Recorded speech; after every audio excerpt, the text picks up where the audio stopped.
ದೆಹಲಿಯ ರಾಮ್ಲೀಲಾ ಮೈದಾನದಲ್ಲಿ ಕಾಂಗ್ರೆಸ್ ಕಹಳೆ ಮೊಳಗಿಸಿದೆ. ಕೇಂದ್ರ ಸರ್ಕಾರ ಚುನಾವಣಾ ಆಯೋಗದ ವಿರುದ್ಧ ಸಮರ ಸಾರಿದೆ. ದೆಹಲಿಯ ರಾಮ್ಲೀಲಾ ಮೈದಾನದಲ್ಲಿ ಕಾಂಗ್ರೆಸ್ ಕಹಳೆ ಮೊಳಗಿದೆ. ಕೇಂದ್ರ ಸರ್ಕಾರ ಚುನಾವಣಾ ಆಯೋಗದ ವಿರುದ್ಧ ಸಮರವನ್ನ ಸಾರಿದ್ದಾರೆ. ರಾಹುಲ್ ಗಾಂಧಿ ನೇತೃತ್ವದಲ್ಲಿ ಬೃಹತ್ ಪ್ರತಿಭಟನೆಯನ್ನ ಹಮ್ಮಿಕೊಳ್ಳಲಾಗಿದೆ.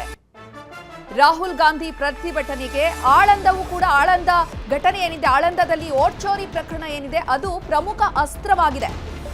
ಆಳಂದ ಕೇಸ್ನಲ್ಲಿ ಈಗಾಗಲೇ ಚಾರ್ಜ್ ಶೀಟ್ ಸಲ್ಲಿಕೆ ಆಗಿರುವಂತದ್ದು, ಇಲ್ಲಿ ಮತಚೋರಿ ನಡೆದಿದೆ ಅನ್ನುವಂಥದ್ದು ಸಾಬೀತಾಗಿದೆ. ಬಿಜೆಪಿಯ ಸುಭಾಷ್ ಗುತ್ತೇದಾರ್ ವಿರುದ್ಧ ಆರೋಪಗಳ ಪಟ್ಟಿಯೇ ಇದೆ. ನೇರವಾಗಿ ಸುಭಾಷ್ ಗುತ್ತೇದಾರ್ ವೋಟ್ ಚೋರಿ ಪ್ರಕರಣದಲ್ಲಿ ಆಳಂದದಲ್ಲಿ ಭಾಗಿಯಾಗಿದ್ದಾರೆ ಅನ್ನುವಂತಹದ್ದನ್ನ ಚಾರ್ಜ್ ಶೀಟ್ ನಲ್ಲಿ ಸಲ್ಲಿಕೆ ಮಾಡಲಾಗಿದೆ. ಇದರಿಂದಾಗಿ ರಾಹುಲ್ ಗಾಂಧಿ ಇವತ್ತು ದೆಹಲಿಯ ರಾಮ್ಲೀಲಾ ಮೈದಾನದಲ್ಲಿ ನಡೀತಾ ಇರುವಂತಹ ಪ್ರತಿಭಟನೆಯಲ್ಲಿ ಪ್ರಮುಖ ಅಸ್ತ್ರವಾಗಿ ಆಳಂದ ವಿರುದ್ಧ ಕಹಳೆಯನ್ನ ಮೊಳಗಿಸಲಿದ್ದಾರೆ. ಚುನಾವಣಾ ಆಯೋಗ ಮತ್ತು ಕೇಂದ್ರ ಸರ್ಕಾರ ಎರಡನ್ನೂ ಕೂಡ ಗುರಿಯಾಗಿಸಿಕೊಂಡು ರಾಹುಲ್ ಗಾಂಧಿ ಈ ಒಂದು ಪ್ರತಿಭಟನೆಯನ್ನ ಮಾಡ್ತಾ ಇರುವಂತದ್ದು. ಕರ್ನಾಟಕದ ಕಾಂಗ್ರೆಸ್ ನಾಯಕರು ಕೂಡ ಈಗಾಗಲೇ ದೆಹಲಿಗೆ ಭೇಟಿಯನ್ನ ನೀಡಿದ್ದಾರೆ.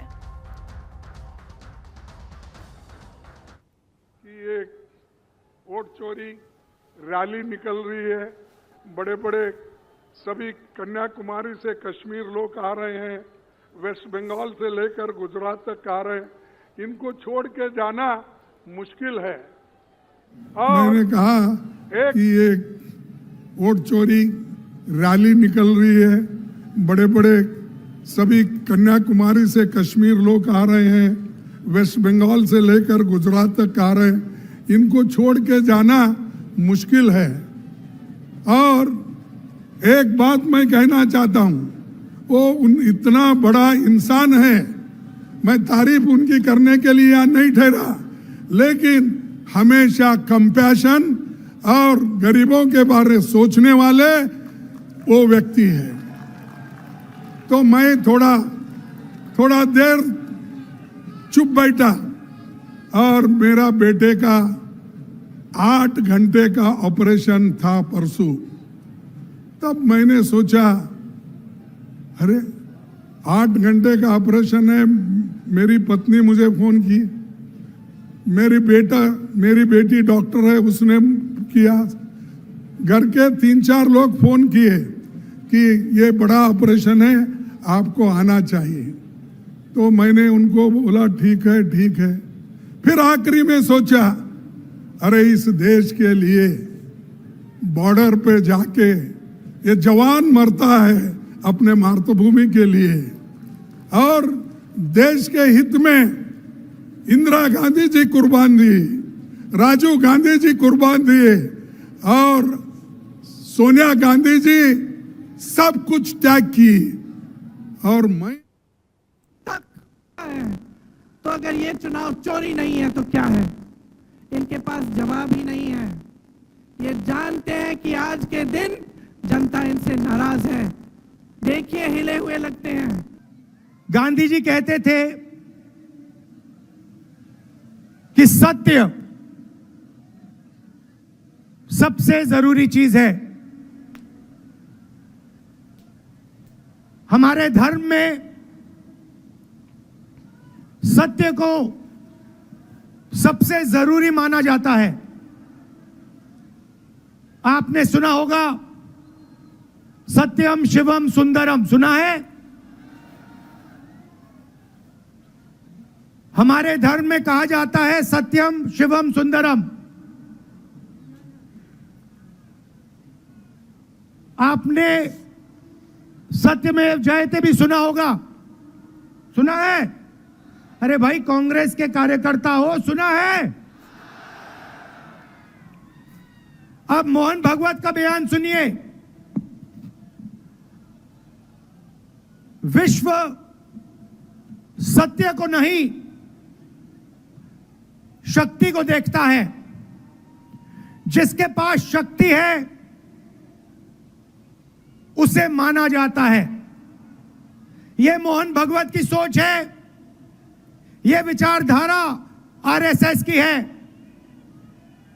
हमारी विचारधारा, हिंदुस्तान की विचारधारा, हिंदू धर्म की विचारधारा दुनिया के हर धर्म की विचारधारा कहती है कि सत्य सबसे जरूरी है, और भगवत कहता है सत्य का कोई मतलब नहीं है, सत्ता जरूरी है। इस बात की लड़ाई हो रही है हिंदुस्तान में। ರಾಹುಲ್ ಗಾಂಧಿ ನೇತೃತ್ವದಲ್ಲಿ ರಾಮ್ಲೀಲಾ ಮೈದಾನದಲ್ಲಿ ದೆಹಲಿಯಲ್ಲಿ ಇವತ್ತು ಕಾಂಗ್ರೆಸ್ ಬೃಹತ್ ಪ್ರತಿಭಟನೆಯನ್ನ ನಡೆಸಿದೆ. ವೋಟ್ ಚೋರಿ ಅನ್ನುವಂತಹ ಒಂದು ನೆಪವನ್ನ ಇಟ್ಕೊಂಡು ಪ್ರೊಟೆಸ್ಟ್ ಅನ್ನ ಮಾಡಿರುವಂತದ್ದು ಕೇಂದ್ರ ಸರ್ಕಾರ ಮತ್ತು ಚುನಾವಣಾ ಆಯೋಗ ಎರಡರ ಮೇಲೂ ಕೂಡ ನೇರವಾಗಿ ಆರೋಪವನ್ನ ಮಾಡ್ತಿದ್ದಾರೆ. ಪದೇ ಪದೇ ಆರೋಪವನ್ನ ಮಾಡಿ ಸಾಕ್ಷ್ಯಗಳನ್ನ ಕೂಡ ಬಿಡುಗಡೆ ಮಾಡಿದ್ರು ರಾಹುಲ್ ಗಾಂಧಿ. ಇದರ ಬೆನ್ನಲ್ಲೇ ಇವತ್ತು ಬೃಹತ್ ಪ್ರೊಟೆಸ್ಟ್ ನಡೆಸಿದ್ದಾರೆ.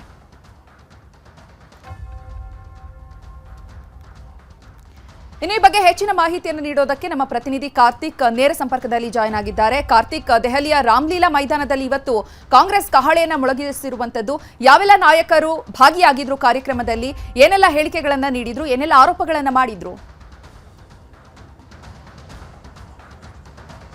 ಚೈತ್ರ, ಇವತ್ತು ರಾಮಲೀಲಾ ಮೈದಾನದಲ್ಲಿ ಬೃಹತ್ ಪ್ರತಿಭಟನೆಯನ್ನು ಎಐಸಿಸಿ ವತಿಯಿಂದ ನಡೆಸಲಾಗ್ತದೆ.